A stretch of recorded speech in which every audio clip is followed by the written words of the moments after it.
तो ये है एनमा, जिसे एक दिन अचानक ही एक मैजिकल एकेडमी में समन कर लिया जाता है, जहाँ का हर स्टूडेंट और आम से आम इंसान तक मैजिक यूज करना जानता था। लेकिन बेचारे एनमा को तो मैजिक का एम भी नहीं आता, इसलिए सबको लग रहा था कि शायद ये गलती से यहाँ आ गया। पर एनमा की फिजिकल स्ट्रेंथ को देखने के बाद उन लोगों के बुरी तरह होश उड़ जाते हैं, क्योंकि उसकी स्वॉर्ड स्किल और फिजिकल स्ट्रेंथ के सामने इस वर्ल्ड के टॉप मैजिशियंस तक नहीं टिक सकते थे।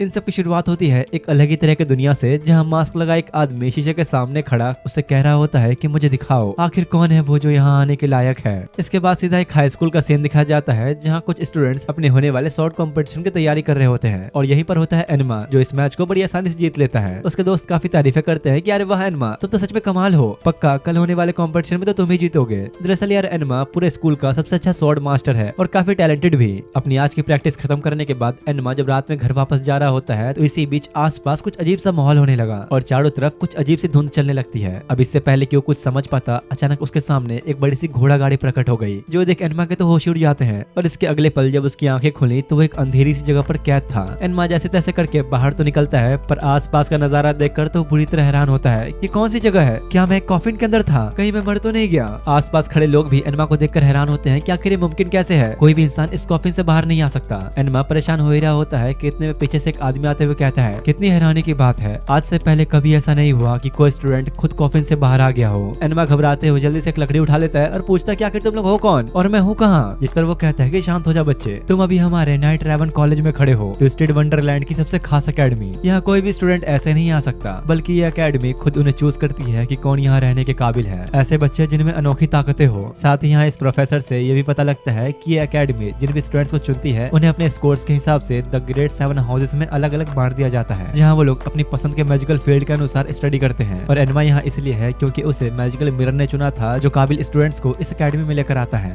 एनमा कहता है कि शायद आप लोगों से कुछ गलती हुई लगता है, मेरे पास तो कोई मैजिक पावर्स है ही नहीं। जो सुन के वो सब लोग हैरान होते हैं कि आखिर ऐसा कैसे हो सकता है। पर एनमा को इन सबसे कोई फर्क नहीं पड़ता। वो चुपचाप अपना बस्ता उठाकर निकलने लग जाता है, क्योंकि कल उसका स्वॉर्ड कॉम्पिटिशन है। जो सुन वो स्टूडेंट्स आपस में बात करने लगते हैं कि क्या ही बेवकूफ बंदा है, इतनी अच्छी अपॉर्चुनिटी को छोड़ रहा है। पर इससे पहले कि एनमा जाता, अचानक सामने से कूदते हुए एक बिल्ली आ जाती है, जो एनमा से कहते हैं कि भाई देख, अगर तुझे मौका नहीं चाहिए तो ये मुझे दे दे, वैसे ही मुझे कोई मौका नहीं मिल रहा। लेकिन वो तो ये सोच रहा होता है कि ये रकून आखिर बोल कैसे पा रहा है। अबे पागल, ऐसा कुछ नहीं है, मेरा नाम है ग्रिम, दुनिया का सबसे अनोखा बिल्ला। एकेडमी के स्टूडेंट्स खुद पहली बार उसे देख रहे थे, इसलिए हंसने लगते हैं कि अब एक बिल्ला बनेगा मैजिशियन, वाह। जो सुन ग्रिम गुस्से में अपनी ताकत का नमूना दिखाने के लिए चारों तरफ ही आग लगा देता है, जो देख सभी की इतनी फट गई थी कि इधर उधर भागना शुरू कर देते हैं। प्रोफेसर कहता है क्या डरपोक हो तुम लोग, बस एक बिल्ली से डर गए, कोई जल्दी पकड़ो इसे। पर यहाँ तो कुछ स्टूडेंट्स दूसरों को भागता देख मजे ले रहे होते हैं, और कईयों को तो कोई फर्क ही नहीं पड़ रहा होता। लेकिन ये सब देख उनमें से एक को बहुत ही ज्यादा गुस्सा आ रहा होता है। एनमा देखता है कि वो लड़का गुस्से में ग्रिम के पास ही जा रहा था और उसे रुकने के लिए कहता है, पर वो तो उल्टा उस पर ही हमला करने लगा। जो देख एनमा जल्दी से उसे बचा लेता है। बेचारा तो शर्म के मारे लाल ही हो गया। ग्रिम समझ गया था कि अब तो उसकी वाट लगने वाली है, पर इससे पहले कि वो भाग पाता, वो लड़का अपने किसी तरह के मैजिक का यूज करके उसे गले पर एक लॉक लगा देता है, जिससे अब वो अपने किसी भी मैजिक का यूज नहीं कर सकता था। अरे वाह रिडल, बहुत बढ़िया, यही उम्मीद थी तुमसे।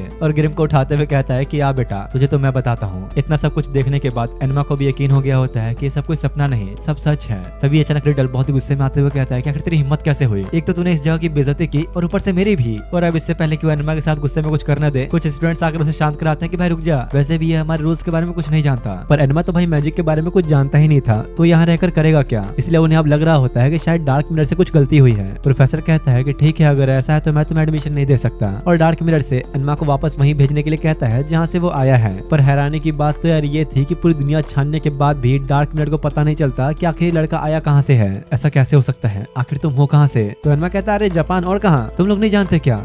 जापान, इस नाम की जगह के बारे में तो मैंने आज तक नहीं सुना। एनमा ये सुन हैरान तो होता है, पर ज्यादा ध्यान न देते हुए चुपचाप अपने घर के लिए निकल जाता है। पर जैसे ही उसने जाने के लिए एकेडमी के बाहर कदम रखा, तो सामने एक बिल्कुल ही अलग दुनिया होती है, जहाँ लोग तो झाड़ुओं पे उड़ रहे थे। प्रोफेसर पूछता है कि तो क्या तुम्हारा कोई दोस्त है यहाँ जिसके पास तुम रुक सको? तो एनमा मोबाइल निकाल के कॉल लगाने की सोचता है, पर जरा भी नेटवर्क नहीं आ रहा था। और तब उसका शक यकीन में बदल जाता है कि मैं किसी अलग ही दुनिया में आ चुका हूँ।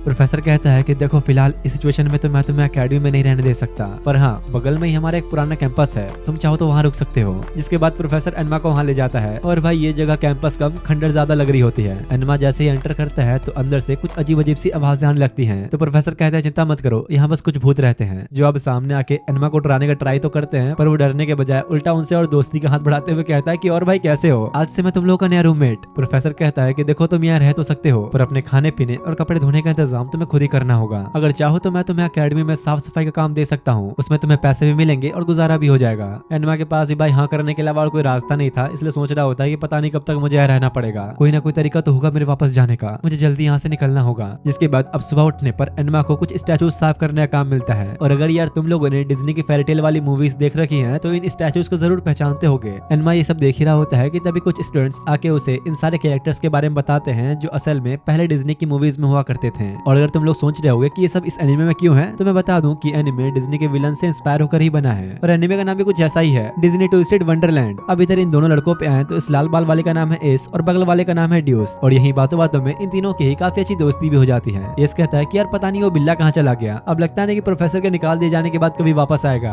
पर भाई वो बिल्ला ग्रिम तो वहीं छुप के बैठा था और उनकी बातें सुन के बड़ा गुस्सा होता है। असल में भाई ये ग्रिम अकेडमी में अब तक इसलिए है क्योंकि वो एनमा की जगह लेना चाहता था अकेडमी में एडमिशन लेकर। वो गुस्से में हमला करने वाला होता है कि तभी एनमा उसे अपनी झाड़ू ही मारने लगा, जो देख बेचारी की बुरी तरह फट गई। लेकिन एनमा मारता नहीं, बस उसे पकड़ के पूछता है कि आखिर तुम यहाँ पर आए क्यों हो, आखिर तुम इस अकेडमी में आना क्यों चाहते हो। तो ग्रिम बताता है कि इसलिए क्योंकि मुझे लगता है कि मैं एक जीनियस हूँ, मैजिशियन बनना मेरी किस्मत में लिखा है। यही वजह है कि मैं कई सालों तक उस ब्लैक कैरेज का अपने पास आने का इंतजार करता रहा, पर वो कभी आया ही नहीं, इसलिए अब मैं खुद इस अकेडमी तक आ गया और अब चाहे कुछ भी हो जाए मैं एक मैजिशियन बन के रहूंगा। उसकी बातें सुनकर एनमा को भी अपने एक दोस्त की याद आ गई और कहता है कि हाँ तुम्हें हार नहीं माननी चाहिए, कोशिश करते रहो। एस कहता है कि देख भाई बाकी सब तो ठीक है, पर इस अकेडमी में सिर्फ वही पढ़ सकता है जिसे चुना गया हो, इसलिए तू चाह के भी यहाँ नहीं पढ़ सकता। तो ड्यूस चिल्लाता है कि तुम चुप नहीं रह सकते क्या, कभी दूसरों की फीलिंग्स के बारे में भी तो सोचो। तो एस उन लोगों से परेशान होकर उल्टा ग्रिम की ओर बेइज्जती करते हुए जाने लगता है, जो देख ग्रिम भी कुछ ज्यादा ही गुस्से में आ गया था और अचानक से हमला कर देता है। पर एस ने भी अपने मैजिक से पलक झपकते ही आग को गायब कर दिया होता है और ऐसे ही इन दोनों के बीच एक घमासान युद्ध शुरू हो जाता है। लेकिन तभी जोश जोश में गलती से इनके हमलों की वजह से एक स्टैचू पर आग लग जाती है, जो देख भाई ग्रिम तो डर के मारे 9 तो 11 हो गया। पर एनमा जल्दी से पानी लेकर आग बुझा देता है। उसी टाइम जब प्रोफेसर वहां से गुजर रहा होता है तो स्टैचू की हालत देखकर तो उसके भी होश उड़ जाते हैं कि भाई ये क्या है, और गुस्से में उन तीनों को ही डांटते हुए अकेडमी से बाहर निकाल देता है और वहां से जाते हुए कहता है कि शाम तक मुझे तुम तीनों इस अकेडमी में दिखना नहीं चाहिए। ड्यूस बेचारा परेशान होता है कि भाई अभी एक ही दिन तो हुए थे हमें यहाँ आए हुए, अभी ही निकाल दिया हमें। और अब प्रोफेसर के पास जाकर गिड़गिड़ाते हुए माफी मांगता है कि प्लीज आगे से ऐसा नहीं होगा, आज के लिए हमें माफ कर दीजिए। इस पर वो कहता है कि हाँ ठीक है मैं तुम लोगों को माफ कर दूंगा, पर मेरी एक शर्त है। और इसके अगले सीन में दिखाया जाता है कि ये तीनों जंगल में किसी गुफा की तरफ जा रहे होते हैं, क्योंकि प्रोफेसर की शर्त ये थी कि अगर ये तीनों एक बेशकीमती पत्थर को ले आएंगे तो इन्हें माफ कर दिया जाएगा। पर उनके पास बस आज रात तक का ही समय है। लेकिन यहाँ एक बार फिर से उनके पीछे पीछे ग्रिम भी पहुंच गया होता है। दूसरी तरफ प्रोफेसर ये बातें रिडल को बता रहे थे क्योंकि ड्यूस और एस उसके ही हाउस के मेंबर्स हैं, इसलिए अब उन दोनों की तरफ से रिडल खुद प्रोफेसर से माफी मांगता है। पर साथ ही वो बहुत गुस्से में भी था क्योंकि इससे उसके ही हाउस की बेइज्जती होगी, इसलिए फैसला करता है कि दोनों को ही सजा देगा। दूसरी तरफ ये तीनों जंगलों में घूमते फिरते एक घर के सामने आ पहुंचते हैं जहाँ अंदर कोई भी नहीं होता। देख के लग रहा था कि काफी टाइम से इस घर में कोई आया भी नहीं, इसलिए वो सोचते हैं कि शायद उस माइन में काम करने वाले लोग यहाँ पहले रहा करते होंगे। वहीं पास ही में ड्यूस को एक कैंडल दिखती है, पर उसे जलाने के लिए उनके पास आग नहीं है। तो एनमा ड्यूस से कहता है कि तुम अपने मैजिक से इसे क्यों नहीं जला देते। पर असल में यार बात ये थी कि किसी भी स्पेल को कास्ट करने के लिए उसे अपनी इमेजिनेशन में देखना जरूरी होता है और तो और उसकी बहुत प्रैक्टिस भी होनी चाहिए। वो लोग बेचारे परेशान हो ही रहे होते हैं कि तभी ग्रिम आकर आग जला देता है। क्या यार क्या मैजिशियन बनोगे तुम लोग, ये छोटे मोटे मैजिक भी नहीं कर पाते। देख रहे हो भाई की फ्लेक्सिंग। असल में भाई ये इनके पीछे पीछे इसलिए आया क्योंकि इसने भी प्रोफेसर की बात सुन ली थी, इसलिए उसे लगता है कि अपने मैजिक को और स्ट्रॉन्ग करने के लिए उसे मैजिक स्टोन की जरूरत पड़ेगी, इसलिए वो खुद अब इनके साथ साथ इनका लीडर बन के चलने लगता है, बिल्कुल कैप्टन ही बन गया होता है। लेकिन जैसे ही वो सब लोग उस खंडर माइन के पास पहुंचते हैं तो ग्रिम को अंदर से कुछ आवाजें आने लगती हैं जो सुन के बेचारे ही खुद फट जाती है। जिसके बाद अंदर जाकर वो चारों उसी स्टोन को ढूंढने के लिए हर जगह खुदाई करने लगते हैं, पर काफी देर तक ढूंढने के बाद भी कुछ नहीं मिल रहा होता। जो देख ड्यूस को बहुत गुस्सा आता है कि भाई मैं ये सब क्यों कर रहा हूँ, मेरी तो कोई गलती भी नहीं थी, तुम ही दोनों पागलों की तरह लड़ रहे थे। अब इसी बात पर ड्यूस और एस की नोकझोंक चली रही थी कि तभी एनमा को एक आवाज सुनाई देती है और अगले ही सेकंड काफी सारा धुआं उनकी तरफ ही आने लगता है। जो देख एनमा जल्दी से कैंडल बुझा के उन्हें छुपने को कहता है और दूसरी तरफ उस धुएं के अंदर से कोई अजीब सा क्रिएचर बाहर आने लगता है। पता नहीं भाई क्या चीज है, पर खैर जो भी है वो बस आसपास देखकर दूसरी साइड चला जाता है। ड्यूस कहता है कि शायद इस मॉन्स्टर को पता होगा वो मैजिक स्टोन कहाँ है, हमें इसके पीछे जाना चाहिए। तो इस कहता है कि भाई पागल हो क्या उसके पीछे जाके मरना है क्या तुझे। वो लोग साथ नहीं आ रहे होते, इसलिए ड्यूस गुस्से में अकेले उस मॉन्स्टर के सामने चला जाता है। जो देखते ही मॉन्स्टर अटैक से बरसाने शुरू कर देता है, जिसे ड्यूस ने किसी तरह रोक लिया था। वो भी अपने कुछ अटैक्स करने का ट्राई तो करता है पर उस पर कोई असर ही नहीं हो रहा होता और वो मॉन्स्टर ड्यूस पे एक के बाद एक अटैक्स करने लग जाता है। जिससे अचानक ही वो एक बड़े से पत्थर के नीचे दब गया। एनमा जल्दी से जाकर उसकी हेल्प करने के लिए मॉन्स्टर का ध्यान खुद के ऊपर खींचता है और इधर से ग्रिम और एस मिलकर उसमें काफी सारे अटैक्स करते हैं, पर दोनों के कंबाइन अटैक के बावजूद उसे कुछ भी फर्क ही नहीं पड़ रहा होता। फिर भी वो लोग लगातार हमले करके उसका ध्यान भटका रहे होते हैं कि जब तक एनमा ड्यूस को निकाल नहीं लेता। और इसी बीच उन्हें सामने एक चमकता हुआ छोटा सा स्टोन दिखता है, जो कि वही मैजिक स्टोन था जिसे लेने के लिए वो लोग यहाँ आए थे। पर हालात को देखते हुए एनमा उस पर ध्यान न देकर जल्दी से ड्यूस को लेकर बाहर भागता है। लेकिन बाहर आने के बाद ड्यूस और एस आपस में ही लड़ने लगते हैं, क्योंकि ड्यूस बिना मैजिक स्टोन के वापस जाना नहीं चाहता था। पर एस साफ मना कर देता है कि नहीं, तुझे जाना है तो जा, मैं नहीं जाने वाला। एनमा कहता है कि देखो, अगर हम लोग साथ मिलकर काम करें तो किसी तरह उस स्टोन को बाहर ला सकते हैं। अब ये दोनों नखरे तो दिखा रहे थे कि हम दोनों साथ नहीं जाएंगे, पर निकाले जाने के डर से मानना ही पड़ता है। जिसके बाद एनमा रास्ता साफ करने के लिए उस मॉन्स्टर का ध्यान अपने ऊपर लेकर उसे माइंड के बाहर लेकर आता है, जहाँ एकदम सही एस एक के बाद एक कई सारे अटैक्स करने लगा, पर अभी उसे फर्क नहीं पड़ता। जो देख वो अपने सबसे स्ट्रॉन्ग स्पेल को कास्ट करते हुए ग्रिम के साथ मिलकर एक कंबाइन अटैक करता है, जो कि सच में कुछ ज्यादा ही खतरनाक था। मौका देख ड्यूस भी बिना रुके अपने कुछ अटैक्स करता है, जिससे उस मॉन्स्टर को थोड़ा बहुत ही फर्क पड़ रहा था। इसलिए ड्यूस, एस और ग्रिम मिलकर एक साथ कंबाइन अटैक करते हैं, जिसके असर से काफी ज्यादा नुकसान पहुंचा होता है। उन्हें लगता है कि चलो फाइनली जीत ही गए, अब रास्ता साफ है। और अंदर जाने की जैसे ही सोचते ही है कि वो मॉन्स्टर एक जायंट फॉर्म में वापस उठ खड़ा होता है। अब इससे पहले कि इन चारों की फटके चार होती, दूर कहीं से एक अटैक सीधा उस मॉन्स्टर पे आके लगता है और बस उसका खेल वहीं खत्म। ये और कोई नहीं बल्कि रिडल था, जिसने बस एक ही बार में उसे लिपटा दिया।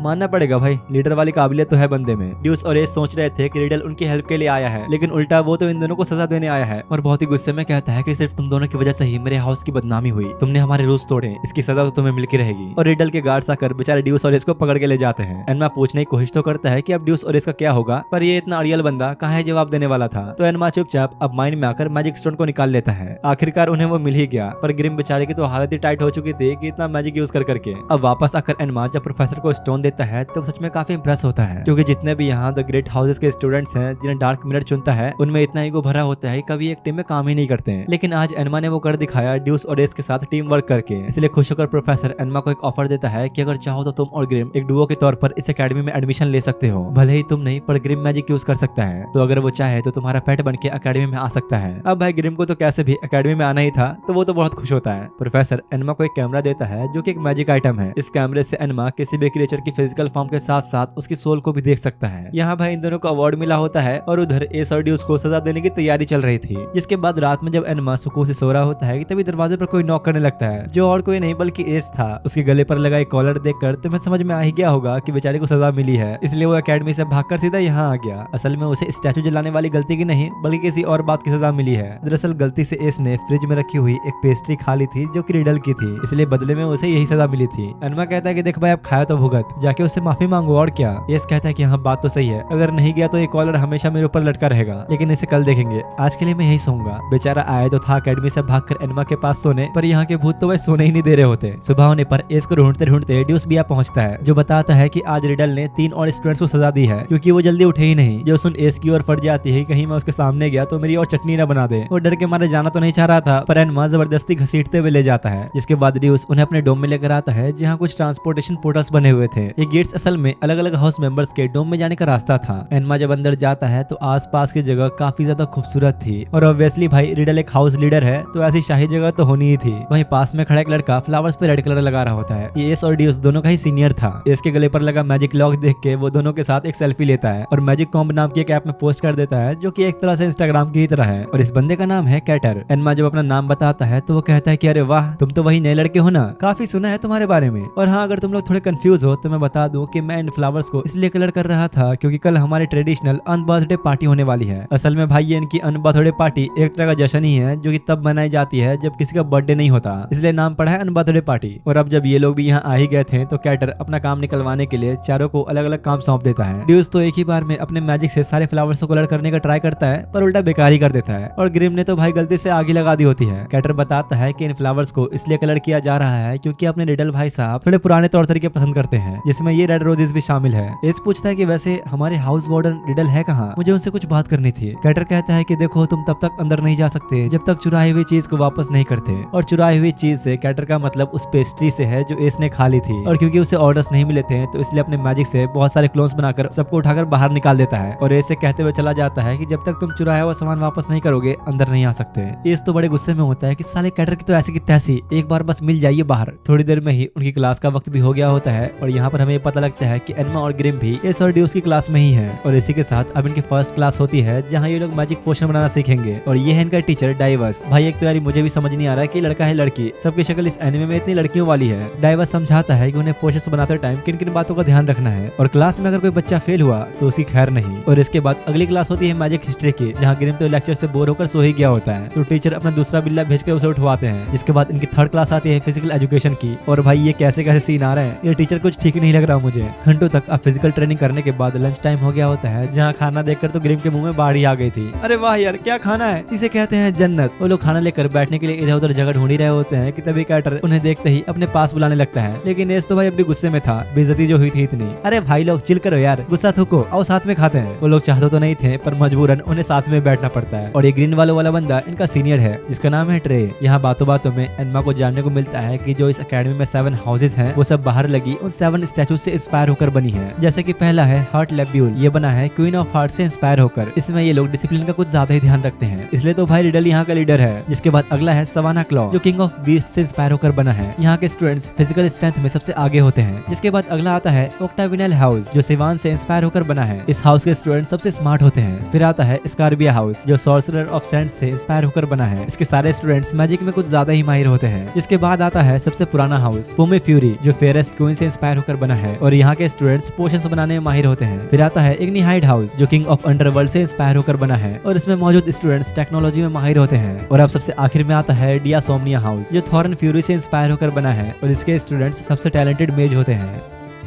वो लोग ये बातें बता ही रहे होते हैं कि तभी उनके पास डियासोम्निया हाउस का एक सीनियर स्टूडेंट आ जाता है, जो दिखता बिल्कुल एक छोटे बच्चे की तरह था। मैंने सुना है कि तुम हमारे हाउस के बारे में कुछ बातें कर रहे थे, वैसे अगर तुम्हें कुछ जानना है तो पूछ सकते हो। वो इन लोगों से बातें करने में लगा होता है, पर उसके पीछे बैठे कुछ दोस्तों को बिल्कुल भी अच्छा नहीं लग रहा होता कि वो एनमा से और बाकियों से बातें कर रहा है, तो बेचारे को जाना ही पड़ता है। उसके जाने के बाद ये लोग अपनी बात आगे कंटिन्यू करते हुए बताते हैं कि दरअसल इमेजेस इन पर्सनैलिटी के अकॉर्डिंग ही खुद की एबिलिटी को डेवलप करते हैं। जैसे कि कैटर एक बार में अपनी कई सारी कॉपीज बना सकता है, जो उसका खुद का एक यूनिक स्पेल है। साथ ही रिडल के पास भी अपना खुद का बनाया हुआ मैजिक सीलिंग स्पेल है, जो सिर्फ वही यूज कर सकता है। ये कहता है कि यार खुद को समझता क्या है, स्पेशल मैजिक है तो क्या किसी पर भी इस्तेमाल करेगा। लेकिन तभी भाई अचानक ही रिडल सामने आ जाता है। लगता है अब तुम लोगों को मैं काफी ज्यादा बुरा लगने लगा हूँ। तुम्हें याद तो है ना, तुमने क्वीन के स्टैचू को बर्बाद किया था। वो तो हमारे प्रोफेसर अच्छे दिल के हैं, तो उन्होंने तुम्हें माफ कर दिया। अगर मैं होता ना तो बेटा तुम लोग अकेडमी के आसपास भी नजर नहीं आ रहे होते। रिडल ए से कहता है कि वैसे तो मैं तुम्हारे कॉलर को हटाने आया था, पर अब तुम्हारी बातें सुनकर ऐसा लग रहा है कि तुम्हें अब इसकी जरूरत है। और अब उन्हें खड़ा करके कैसे डिसिप्लिन में रहना है एंड दिस दैट वगैरह वगैरह सब कुछ समझा रहा होता है। और जाते जाते भी डिसिप्लिन का भाषण ही दे रहा होता है। कैटर कहता है कि देख भाई, अगर तुझे सच में कॉलर हटाना है तो एक केक लेकर आ जा। जो सुनते ही एस जाके ट्रे को मस्का लगाने लगता है, क्योंकि वो केक बनाने में माहिर था। ट्रे कहता है कि हाँ ठीक है मैं बना दूंगा, पर बदले में मुझे कुछ चाहिए। नहीं मैं पैसे नहीं मांग रहा, बस मुझे इंग्रेडिएंट्स चाहिए, जिन्हें लाने के लिए उन्हें सवाना क्लो वालों के एरिया में जाना पड़ेगा। इसके बाद एनमा और बाकी सब सवाना क्लो हाउस के गार्डन में इंग्रेडिएंट्स कलेक्ट करने आ जाते हैं, जहाँ लिटरली दुनिया के सारे फलों के पेड़ मौजूद थे। पर तभी एनमा गलती से किसी के पूंछ पर पैर रख देता है, जो कि था सवाना क्लो का ही एक मेंबर। तो एनमा उसे सॉरी कहकर वहां से जाने ही लगता है कि तभी उसने एनमा को पहचान लिया। अरे तुम तो वही हो ना जो मैजिक यूज नहीं कर सकता। चलो छोड़ो यार, मैं इसके बदले में तुम्हें मारने नहीं वाला, तुम तो वैसे ही कमजोर हो, पर तुमने मेरी पूंछ पर पैर रखा तो सजा तो मिलेगी ही। लियोन एनमा को जड़ के एक लात मारने वाला होता है कि तभी पीछे से उसका एक साथी आ जाता है और एनमा से कहता है कि प्लीज इसे माफ कर देना, ये छोटी छोटी बातों पर कुछ ज्यादा गुस्सा हो जाता है, इस पर ध्यान मत दो। और लियोन को वहां से लेकर चला जाता है।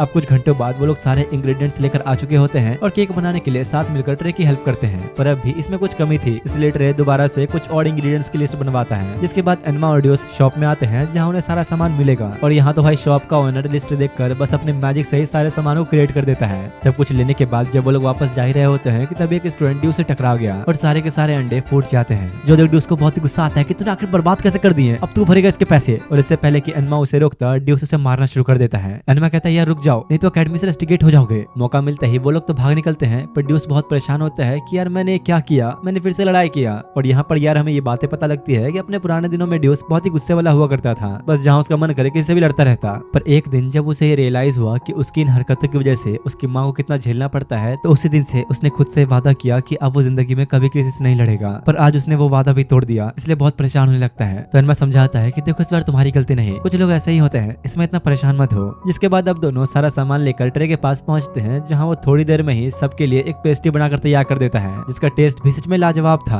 ट्रे सबसे उनके फेवरेट खाने के बारे में पूछता है और सभी पेस्ट्रीज पर अपना कोई मैजिक इस्तेमाल करता है, जिसके बाद तो उस पेस्ट्री का टेस्ट उनके फेवरेट खाने जैसा हो चुका था। और अब एस को रिडल के लिए बनाई हुई पेस्ट्री देते हुए कहता है कि कल इसे बर्थडे पार्टी में लाना मत भूलना। पर यहाँ बेचारे एस के लिए दिक्कत यह थी कि उसके गले पर अभी भी कॉलर लगा हुआ है, इस वजह से वो आज भी अपने डोम में नहीं जा सकता। तो एनमा के उस आलिशान कैंपस में रुकने के अलावा उसके पास और कोई रास्ता नहीं। दूसरी तरफ ट्रे और कैटर जब वापस अपने डोम में आते हैं तो यहाँ एक नहीं बहुत सारे स्टूडेंट्स के ऊपर कॉलर लग चुके थे। असल में इन सब ने शहद के साथ नींबू पानी पी लिया था, जो कि रिडल के बनाए रूल्स के खिलाफ था। इसलिए वो सब भी थोड़े परेशान होते हैं कि यार अब तो हम कुछ खा भी नहीं सकते हैं, इससे तो अच्छा है कि हम किसी और हाउस में चले जाएं। तो ट्रे कहता है कि रुको, मैं कल रिडल से बात करके देखता हूँ। पर अंदर ही अंदर वो भी अच्छे से जानता था कि रिडल को मनाना कोई आसान काम तो नहीं है। दूसरी तरफ एनमा जब रात में सो रहा होता है कि तभी उसे एक अजीब से सपना आता है, जिसमें गुलामों के सही से काम न करने पर मालकिन उन्हें सजा देती है। और भाई ये लगाकर एनमा को 2 बार कुछ ऐसे ही सपने आ चुके हैं, इसलिए वो भी परेशान होता है कि आखिर इन सपनों का मतलब क्या है। सुबह होने पर अब सब लोग अनबर्थडे पार्टी के लिए निकलते हैं और इस भाई बस यही दुआ करने में लगा होता है कि प्लीज बस किसी तरह रिडल मान जाए।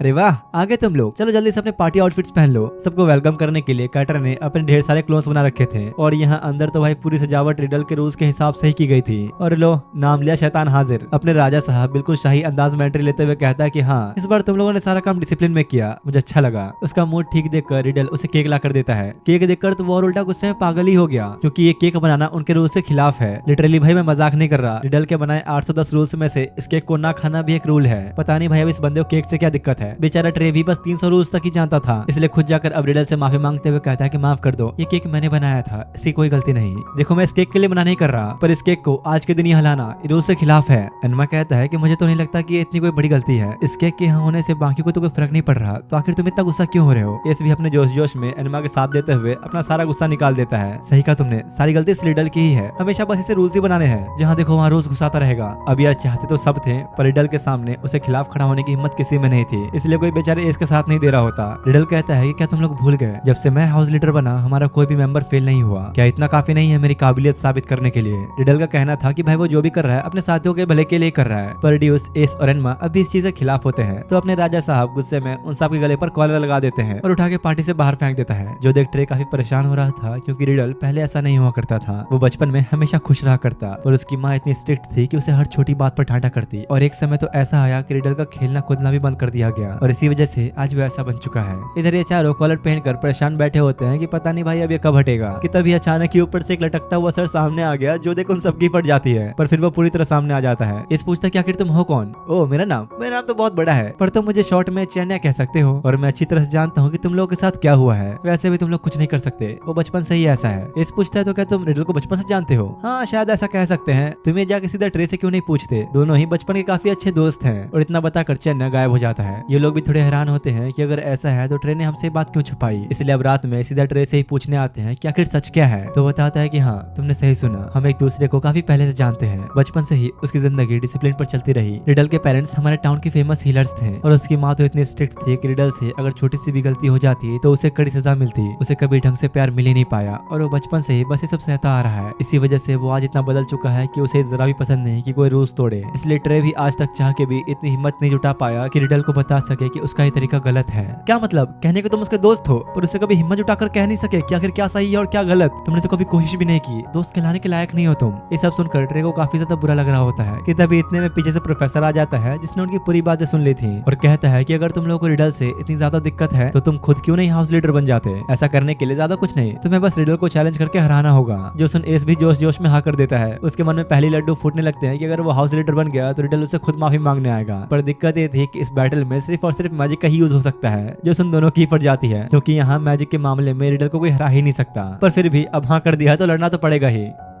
तो इसलिए अब सुबह होते ही एनमा, ड्यूस, एस और ग्रिम चारों एक साथ रिडल को चैलेंज करने के लिए आते हैं। और क्योंकि इस फाइट में मैजिक यूज होना था तो प्रोफेसर रिडल से कहकर उनके गले से कॉलर हटवा देता है। रिडल कहता है कि हाँ हाँ खुश हो लो, बस थोड़ी देर की बात है, वैसे ये कोई मजाक चल रहा है क्या जो तुमने इतनी अजीब सी चीज पहनी है। तो एनमा कहता है कि नहीं, ये मेरा आर्मर है जो मैंने ड्यूस को दिया है। भाई ये क्या पहना दिया इसे। अब प्रोफेसर के इशारा करते ही फाइट शुरू होती है, जहाँ रिडल सबसे पहले अपना अटैक करता है, जिसके असर से ही ड्यूस और एस दूर जाकर गिरते हैं, और बस इसी के साथ रिडल ये मैच जीत गया। भाई ये तो शुरू होते ही खत्म हो गया। रिडल रिडल कहता है कि आखिर तुम्हारी हिम्मत भी कैसे हुई इतने कम लेवल पर होने के बाद भी मुझे चैलेंज करने की? क्या तुम्हारे पेरेंट्स ने तुम्हें जरा भी तमीज नहीं सिखाई? रिडल भाई फ्लो में उनकी कुछ ज्यादा ही बेइज्जती करने लग गया था, जो देख एस अचानक ही उठकर जड़ के एक पंच मारता है। तो अपने आप को बहुत महान समझता है क्या? तेरे माँ बाप क्या बहुत अच्छे थे? उन्होंने तो बड़े अच्छे से पाला ना तुझे। चल यही बता दे कि इतने सालों में क्या तूने अब तक कोई दोस्त बनाया? अपनी माँ के स्ट्रिक्ट रूल्स के कारण तेरी मैजिकल पावर्स तो बढ़ गई, पर तेरे अंदर के इमोशंस बिल्कुल ही खत्म हो चुके हैं, इसलिए आज तू ऐसा बन गया। तभी यहाँ पर रिडल के कुछ पास्ट का सीन दिखाया जाता है, जहाँ उसकी माँ उसके अपने बर्थडे पर एक वाहियात सा केक खिला रही थी, ये कहते हुए कि इसमें शुगर नहीं होता, तुम्हारी सेहत के लिए अच्छा ही है। जब भी रिडल ने उनके सामने अपनी मांग रखनी चाहिए तो उसे डांट पटकाट कर चुप करा दिया जाता, और इसी तरह धीरे धीरे उसने अपने दोस्तों को भी खो दिया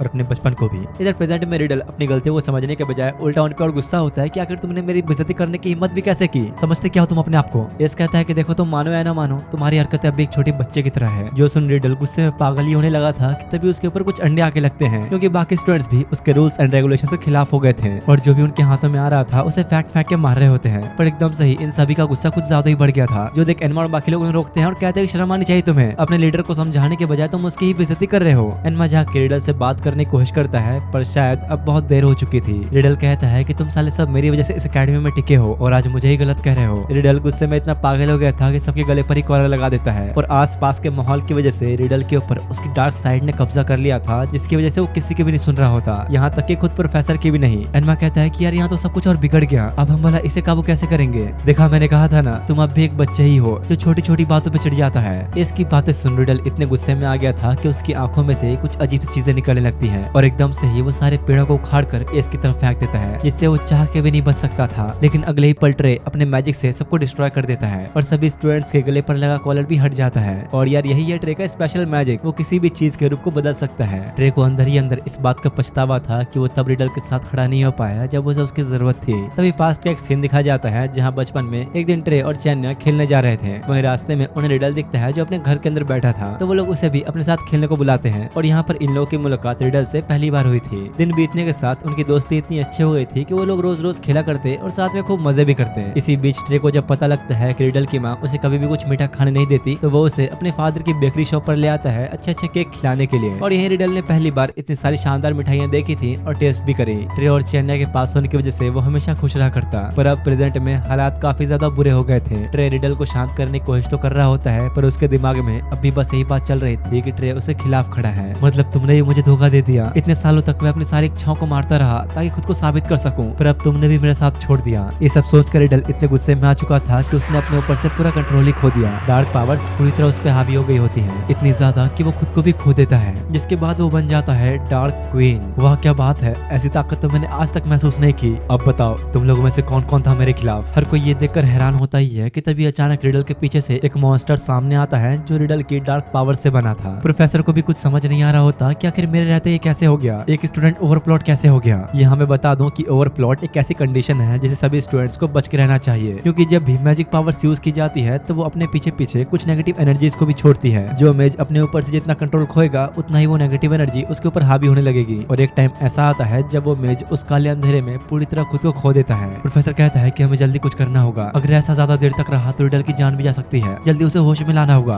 पर इससे पहले कि वो लोग कुछ सोच पाते, रिडल अपने मॉन्स्टर के जरिए कुछ खतरनाक अटैक्स करता है जो इतना पावरफुल था कि खुद प्रोफेसर को उसे रोकना पड़ा। रिडल कहता है कि अब पछता के क्या फायदा, मेरी बेइज्जती करने से पहले सोच लेना चाहिए था, और वो एक के बाद एक लगातार अटैक्स करने शुरू कर देता है, जिसे इस बार तो प्रोफेसर भी खुद नहीं रोक पा रहा होता। इसलिए सभी स्टूडेंट्स को भागने के लिए कहता है, क्योंकि वो इसे और ज्यादा नहीं संभाल सकता। लेकिन वो लोग भी पीछे हटने वाले कहाँ थे, एक साथ मिलकर उसका सामना करने का फैसला करते हैं। हालांकि इनके हमलों से रिडल को ज्यादा कोई फर्क पड़ नहीं रहा होता, पर इसके बावजूद वो लोग हार नहीं मानते हैं। ट्रे मनी मन सोचता है कि मैं पहले ही बहुत भाग चुका, पर इस बार नहीं, इस बार रिडल को मेरी जरूरत है। कैटर चिल्लाते हुए कहता है कि भाई पागल हो गए हो क्या तुम सारे, उसके सामने टिक नहीं पाओगे, भागो यहाँ से। पर भाई इन लोगों ने भी फैसला कर ही लिया था, तो कैटर चाहे कितना भी कह ले हिल ही नहीं रहे होते, इसलिए अब उस बेचारे को भी रुकना ही पड़ता है। इधर ये लोग जब रिडल को रोकने में लगे होते हैं तो प्रोफेसर घायल स्टूडेंट्स को लेकर बाहर निकालने में लग जाता है, पर इस बार वो आसमान से कई सारे नीडल्स बरसा देता है, जिनसे बचना बेहद ही मुश्किल था। रिडल एक साथ कई हजारों नीडल्स को उनकी तरफ फेंक देता है, जिसका वो लोग बड़ी मुश्किल से ही सामना कर पा रहे होते हैं। पर इसी बीच एनमा देखता है कि ग्रिम तो बुरी तरह फंस चुका है, और जैसे ही उसे निकालने जाता है तो इन नीडल्स की डार्क पावर्स उन दोनों को ही अपने अंदर खींचने लग जाती है, जो देख ट्रे एक सेकंड में उन्हें डिस्ट्रॉय कर देता है। और अब टाइम बीतने के साथ रिडल तो भाई और भी ज्यादा गुस्से में आ चुका होता है, और सबको एक दूसरे से अलग करके मौका देख कर भी उसके ऊपर कुछ नीडल से वार करता है, जो कि बस उसे लगने ही वाला था कि तभी कैटर बीच में आ गया, जो देख सब डर जाते हैं कि शायद कैटर अब नहीं बचेगा। पर ये तो बस उसका क्लोन था, उसने ऑलरेडी अपने कई सारे क्लोन्स बना रखे होते हैं। और इसके बाद तो रिडल के अगले कई सारे अटैक्स को ट्रे और कैटर इजीली रोक देता होते हैं। एनिमा और बाकी सबके एक साथ मिलकर काम करने की वजह से रिडल का कोई भी अटैक नहीं लगता, जो देख उसे बिल्कुल भी समझ नहीं आता कि आखिर ये सब हो क्यों रहा है। मैंने तो कभी कोई रूल्स नहीं तोड़े, हमेशा नियमों का पालन किया, तो आखिर ये लोग मेरे सामने तक टिके कैसे हैं। एनिमा समझ जाता है कि अब यही सही वक्त है और अपना वही सूट पहनकर रिडल का सारा ध्यान खुद के ऊपर खींच लेता है, जिससे सारे के सारे अटैक्स उसके ऊपर ही होने शुरू हो जाते हैं। पर हैरानी की बात तो ये थी कि एनिमा बिना किसी मैजिक के उन सभी हमलों को रोक पा रहा था, वो भी बस अपनी स्वॉर्ड से। और जैसे रिडल गुस्से में पागल होकर एनिमा को जान से मारने की कोशिश करता है तो ट्रे और बाकी सब उसके सारे हमलों को रोकने में लग जाते हैं। उसे खुद के इतना करीब आता देख रिडल एक बड़ी सी स्वॉर्ड बना के मारने की कोशिश करता है, लेकिन एनिमा पता नहीं कैसे उस सब से बचते हुए सीधा उस मॉन्स्टर पे वार करके उसे पूरी तरह खत्म कर देता है। और अब धीरे धीरे रिडल को भी थोड़ा बहुत होश आने लगा था और उसे अपने बचपन की कुछ बातें याद आने लगती हैं, जहां वो हमेशा से बस इन रूल्स पर जीता आ रहा था। उसे समझ में आ जाता है कि कैसे इन रूल्स के चक्कर में उसने अपना सारा बचपन ही खो दिया। जैसे बचपन में उसकी माँ हमेशा उसे कैद रखा करती, आज फिर से वो वैसे ही खुद में कहीं कैद हो चुका था। वो आसपास देखकर काफी घबरा रहा होता है कि आखिर मैं कहाँ गया, ये कौन सी जगह है। उसे बाहर निकलने का कोई रास्ता नहीं दिख रहा था, पर तभी अचानक सामने से एक तेज रोशनी चमकती है और एक हाथ उसकी तरफ बढ़ने लगता है, जिसके बाद अगले पल जब उसकी आंखें खुली तो सामने ट्रे उसका हाथ पकड़े बैठा था। प्रोफेसर को भी थोड़ी राहत मिलती है कि चलो फाइनली ये होश में आ गया, सब ठीक हो गया।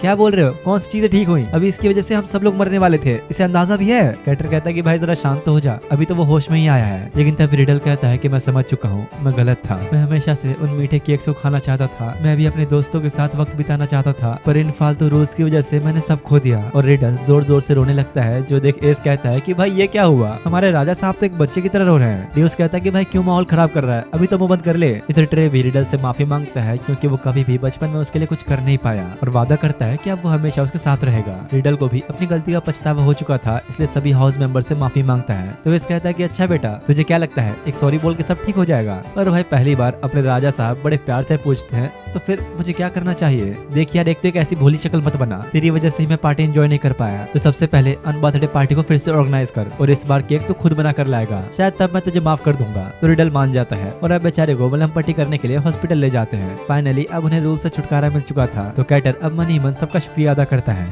अगले दिन अब दोबारा से अनबर्थडे पार्टी ऑर्गेनाइज की जाती है, जहाँ अपने राजा साहब हर बार की तरह बड़े शान से एंट्री लेते हैं और इस बार सर को केक से कोई दिक्कत भी नहीं थी। पर तभी उसकी नजर गार्डन में लगे उन फूलों पे पड़ती है जिनमें कलर नहीं हुआ था। सबकी डर के मारे फट जाती है कि भाई कहीं ये गुस्से में फिर से पागल ना हो जाए, लेकिन इस बार ऐसा कुछ नहीं होता। रिडल शांति से खुद उन फ्लावर्स को रंग देता है, जो देख सब खुश होते हैं कि चलो फाइनली ये बदल गया। इतना ज्यादा बदल गया कि खुद सबके लिए केक बना कर लाया होता है, जिसका टेस्ट तो लाजवाब था। मजाक कर रहा हूँ, बेहद ही घटिया बना था, क्योंकि राजा साहब ने गलती से केक में चीनी की जगह नमक मिला दिया था, जो देख वो लोग भी काफी हंसते हैं। और एनिमा अपने नए कैमरे से इन खूबसूरत पलों की तस्वीरें खींचता है।